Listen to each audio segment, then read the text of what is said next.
నిరంతర ప్రక్రియ జరుగుతుంది. అయితే లొంగిపోతున్నారు కదా. దానికి ఇంటలెక్చువల్ టీమ్స్, దానికి ఒక సామాజికవేత్తలు, కొందరు లేనంత మాత్రం అందరు కాదు కదా. ఐఏఎస్ ఆఫీసర్ ఉన్నారు, సీనియర్ ఐఏఎస్ ఆఫీసర్ ఉన్నారు, కొంత సామాజికవేత్తలు ఉన్నారు, సైంటిస్టులు ఉన్నారు, సామాజిక శ్రమ ఉన్న మేధావులు ఉన్నారు, సంఘ సంస్కర్తలు ఉన్నారు. వాళ్ళందరితోనే కదా మరి వేలాది మంది ఎట్లా లొంగిపోతున్నారు? లొంగుతూనే ఉన్నారు. కొందరు అంటే కొన్ని వాళ్ళకి ఇష్టమైన డిమాండ్స్ పెట్టడం వల్ల ప్రభుత్వం కొన్ని పరిమితులు ఉంటాయి. దానివల్ల కొంత ఇబ్బందికరమైన పరిస్థితి వచ్చేది తప్ప వ్యవస్థ అంతా సాఫీగా పోతుంది. మేము కూడా సానుకూలంగా ఉన్నాం. వాళ్ళు ఎవరో కాదు, మా భారతీయులు, మా సహోదరులు. వాళ్ళు వెళ్ళింది ఒకే, వాళ్ళ ఆశయం ఏదైనా మంచి ఆశయంతోనే పోయారు. కానీ ఆచరణ లోపాలు ఉన్నాయి. ఇప్పుడున్న ప్రజాస్వామ్య యుద్ధానికి, ఇప్పుడున్న ఆధునిక భారతానికి ఇబ్బందికరంగా ఉంది కాబట్టి ప్రభుత్వం ముందు చెప్తుంది 3 ఏళ్ళ మీరు లోకాన్ని స్వచ్ఛందంగా లొంగిపోండి.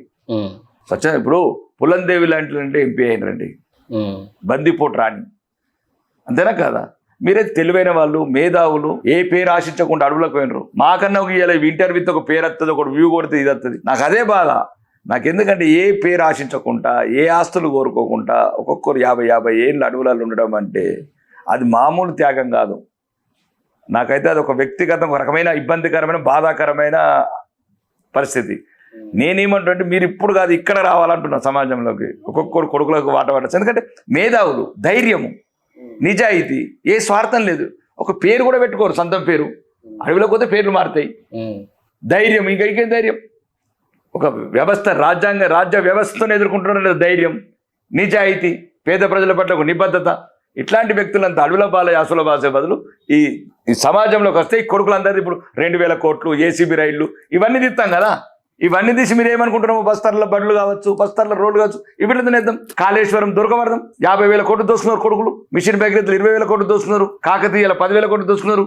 ధరణిలో 2,50,000 కోట్లు దోసుకున్నారు. బంగారు తగ్గితే వజ్రాలు తెలంగాణ చేద్దాం. కానీ మీరు కావాలా? ఈ దొంగలతో కాదు. ఓకేనా? మీరు ఆర్మూరు ఎమ్మెల్యేగా ఎన్నికలలో పార్టిసిపేట్ చేసినప్పుడు చాలా హామీలు ఇచ్చారు కదా.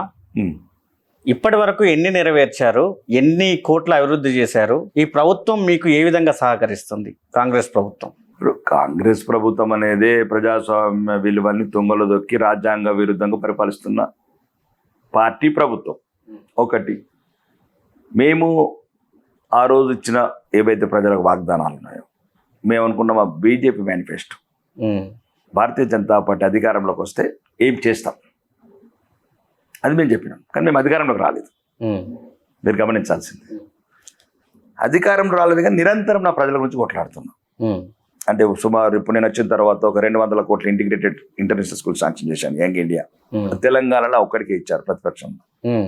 ఇవ్వకపోతే కొడంగల్వే అమరనాథ్ దీక్ష ఎత్తాను. సవరణ కావాలా, ఇంటిగ్రేటెడ్ రావాలా? భయానికే ఇచ్చాడా రేవంత్ రెడ్డి? చెప్పి భయం ఇచ్చిండా, లేకపోతే నిజాయితీ నచ్చిందా, లేకపోతే పైన దేవుడు ఏదైనా కనుకరించాడా నా ఆర్మూర్ ప్రజల మీద? అంటే నేను చెప్పింది ఏంటంటే నా బాట హక్కు. మేము రాష్ట్ర ప్రభుత్వానికి మా ప్రాంతం నుంచి ఆదాయం ఇస్తున్నాం. నువ్వు తెచ్చే అప్పులలో మాకు వాటా ఉంది. ఈ రెండే నా ప్రశ్నలు. మేము ఆదాయం ఇస్తున్నాం, రాష్ట్ర ప్రభుత్వ వాటా ఏదైతే 3 లక్షల కోట్లు ఉందో మా వాటా ఉంది అందులో. ఏదైతే నువ్వు సంవత్సరానికి 1,60,000 కోట్లు అప్పు తెస్తున్నావు దాంట్లో మా వాటా ఉంది. ఇదే భావజాలం మాకు. ఆ నక్సల్స్ భావజాలం చెప్పింది. మా వాటా మాకే కావాలని కొట్లాడిన ఏదైతే ఆ పదాలు ఇంకా గుంగిళ్ళు తిరుగుతున్నాయో అది ప్రజాస్వామ్య యుద్ధంలో అడుగుతున్నా. తెలంగాణ అసెంబ్లీలో మాకు 90 లక్షలు ఎందుకు, నీకు 1000 కోట్లు ఎందుకని? ఆ భావజాలం అదే. ఆ ప్రాంతము, ఆ గడ్డ, నేల, ఆ గాలి. Right person in wrong party. No, wrong కాదు. రాంగ్ అనేది ఎప్పుడు ఉండదు. అంటే ఆ నేలలో ఉన్న పవర్ చెప్తున్నా. నిజాయితీ పరులు నడయాడిన నేల మా ప్రాంతం. ఓకే, అలా ఆశయం ఏమైనా కావచ్చు, వాళ్ళ ఆచరణ ఏమైనా కావచ్చు. కానీ అంటే మరి చూసినాం కదా చిన్నప్పటి నుంచి, మాకు లేని తిండి గింజ కూసును తినటోడికేలా. అదే ఆ పదమే ఈరోజు మాకు లేని నిధులు నీకెందుకు రేవంత్ రెడ్డి అని అడుగుతున్నా. తేడా అంతే. అప్పుడు వాళ్ళు అన్నలు అడిగినరు, మాకు లేని తిండి గింజ కూసును తినప్పుడు మాకు లేని మాట నీకెందుకు అని. పోరాట పడిమ, ఈ స్వభావం, ఇదంతా అక్కడి నుంచి వచ్చిందేమో మేబీ. గాలి, ఆ గాలి, ఆ నేల, నీరు ఎరుపెక్కుతుంది. ఇప్పటికి కూడా లోపల రక్తం మరుగుతుంది అసెంబ్లీలో కూడా. రాబోయే రోజులలో తెలంగాణ రాష్ట్రంలో బీజేపీ అధికారంలోకి వస్తుందా? అదే మేము చిన్నప్పుడు కాలేజీ చదువుకుంటే అరచేతిని అడ్డు పెట్టి సూర్యకాంతిని ఆపలేరు అంతే. ఇంకా బీజేపీని ఎవ్వరు ఆపలేరు. ఏదైతే మీరు మైనార్టీలను రెచ్చగొట్టి, ముస్లింస్ని రెచ్చగొట్టి, హిందువుల మీద వాళ్ళ మధ్యన అంటే ఇతర మతస్థుల మధ్యన వైరుధ్యాలు పెంచి, వైషమ్యాలు పెంచి, కులాల మధ్యన చిచ్చు పెట్టి, కులాలకి ఏం కావాలో ఆలోచించాలి తప్ప కులాల మధ్య చిచ్చు పెట్టింది. నేను అదే అంటున్నాను, బహిరంగంగా అంటున్నాను. ఇప్పుడు 6 ఖాళీ ఉన్నారు కదా మంత్రులు. ఇప్పుడు బీసీలకి ఇవ్వండి, ఏంటి ఓ అని కొట్టుకునేందుకు రోజు రేపు అసెంబ్లీ బీజేపీ పార్టీ అధికారంలోకి వస్తే బీసీని చేస్తుందా ముఖ్యమంత్రిగా? ఈసిన ప్రధానమంత్రి చేసినాం, ఇంకా ముఖ్యమంత్రి చేద్దాం చేయకపోతుంది. చేస్తుండ్రా? ప్రధానమంత్రినే చేసినాం. తెలంగాణ రాష్ట్రంలో అది వేరే విషయం. బీజేపీ అధికారంలోకి వస్తే ముఖ్యమంత్రిని చేస్తుందా? ఎస్టీని చేస్తామచ్చు, లంబాడ బిడ్డని చేస్తామచ్చు. ఎట్లా చేయలేదు ఇప్పుడు గిరిజన బిడ్డని రాష్ట్రపతి, దళితుడిని రామ్నాథ్ కోవింద్ని ప్రెసిడెంట్ ఆఫ్ ఇండియా చేయలేదా? అబ్దుల్ కలాంని మేమే కదా చేసింది మైనారిటీని. చెప్పము, చేసి చూపిస్తాం. సబ్కా సాత్ సబ్కా విశ్వాస్ సబ్కా వికాస్ ఏతో భాజపా కా నినాదం. రేపు బీజేపీ ప్రభుత్వం వస్తే రాష్ట్రంలో రాకేష్ రెడ్డిని ఏ స్థానంలో చూడదు? డిప్యూటీ సీఎమా, మినిస్టరా, చీఫ్ మినిస్టరా? నాకు ఒక కోరిక ఉంది, పార్టీకి చెప్పాను, నాకు హోంమంత్రి కావాలని ఉంది. ఏది కాంగ్రెస్ వాళ్ళని అందరినీ కాల్చిపడేద్దామన్నా? కాల్చడం మన ప్రజాస్వామ్యం, కాల్చడంలోనే ఇక్కడికి రమ్మంటున్నాం అంటే ప్రజాస్వామ్యయుతంగా అంటే అది వేరే విషయం. అంటే ఒకటి కొద్దిగా ఈ లవ్ జిహాదులు, ల్యాండ్ జిహాదులు, ఓటు జిహాదులు కొద్దిగా కంట్రోల్ చేద్దామని. మందిరాలు మీకున్న కసికి హోమ్ మినిస్టర్ ఇస్తే అందరూ అవుట్ అయిపోతారు. ఎలా ఏం లేదు, మందిరాలు కూలయి మందిరాల వైపు చూసారనుకో కళ్ళల్లో బుల్లెట్లు తీస్తాం, ఇట్లా కూలుస్తారా కొడుకులు?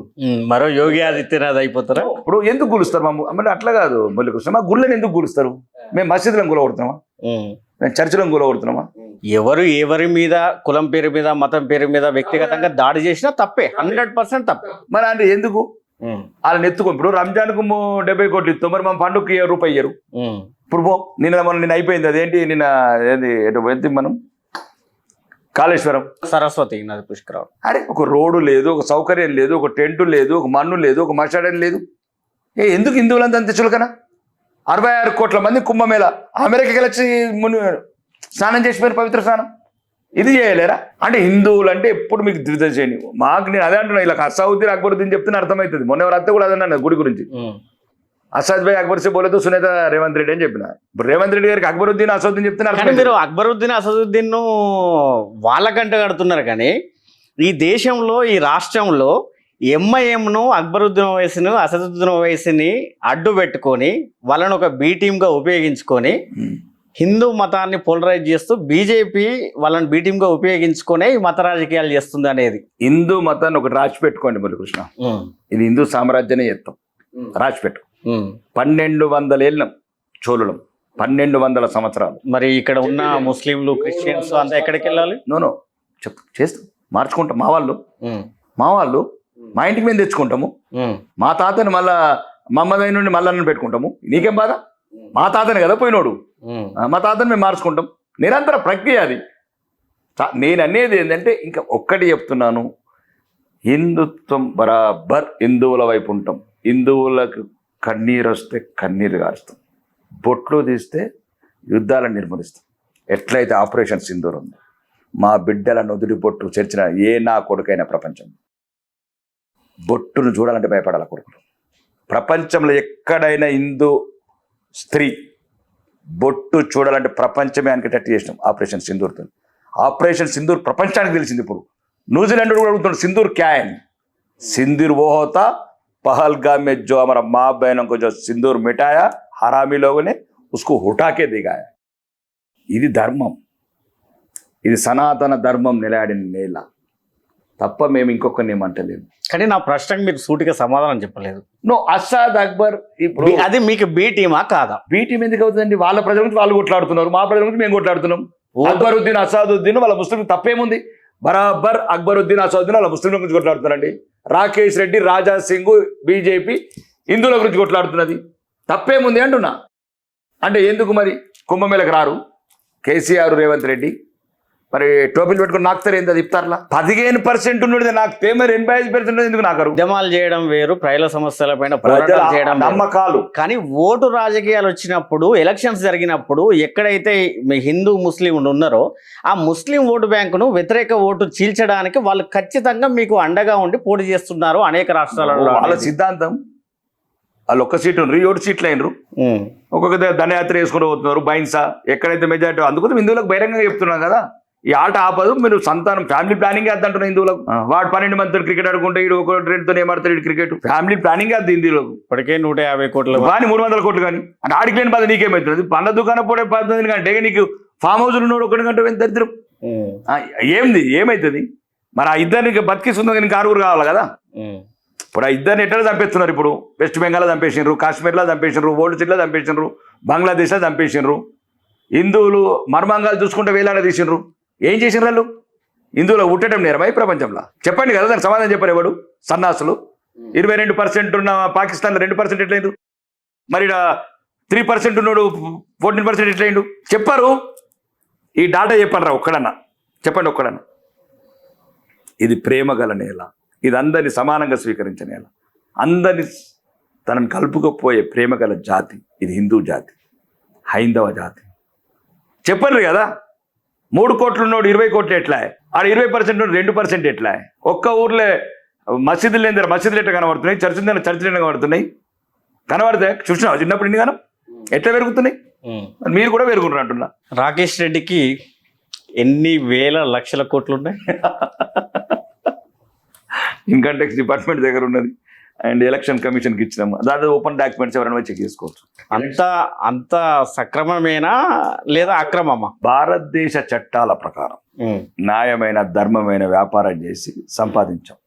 రూపాయ 2 10 ఇన్కమ్ ట్యాక్స్ డిపార్ట్మెంట్కి ఇచ్చేసాము every year and election affidavit ఇచ్చేసాం. ఆస్తులు ఏమున్నాయని. ఒక విచిత్రమైన అభిప్రాయం లేదా అనుమానం ఏంటంటే మీ మీద, మీరే చెప్పుకున్నారు అనేక ఇంటర్వ్యూలలో, ఎర్రచందనంకు అత్యధికంగా పర్మిషన్లు తెచ్చుకొని అత్యధికంగా లీగల్గా సంపాదించింది నేనే అని.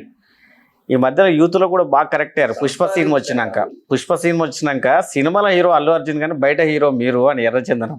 ఒక్కటి, ఇప్పుడు నువ్వు ఎంబీబీఎస్ ఆపరేషన్ చేయకపోతే ఆర్ఎం పొడి చేసి పిల్లని తల్లిని చంపుతాడు. ఇప్పుడు ఒక గర్భవతి ఉన్నది, ఆడ ఎంబీబీఎస్ డాక్టర్ ఉంచలేదు అనుకో, ఇప్పుడు పల్లెటూళ్ళలో అప్పుడప్పుడు చనిపోతారు తల్లి పిల్ల. అవును, పురుటి సరిగ్గా ఏరాదు ఆడికి. ఆడ ట్రైనర్ డాక్టర్ ఉంటే మంచిగా తల్లిని బిడ్డస్తాడు. నేను లైసెన్స్ చేయనామనుకో దొంగ లెక్క అవుతారు. ఆడ అల్లు అర్జున్ గారు ఉన్నాడు చూడు పుష్ప, అట్లాంటి వాళ్ళు దొంగలు అవుతారు. This are real licensed Pushpa. నాలాంటి వాళ్ళు ఉంటే బిడ్డ డెలివరీ, ఎందుకంటే ప్రభుత్వానికి ఆదాయం వస్తుంది.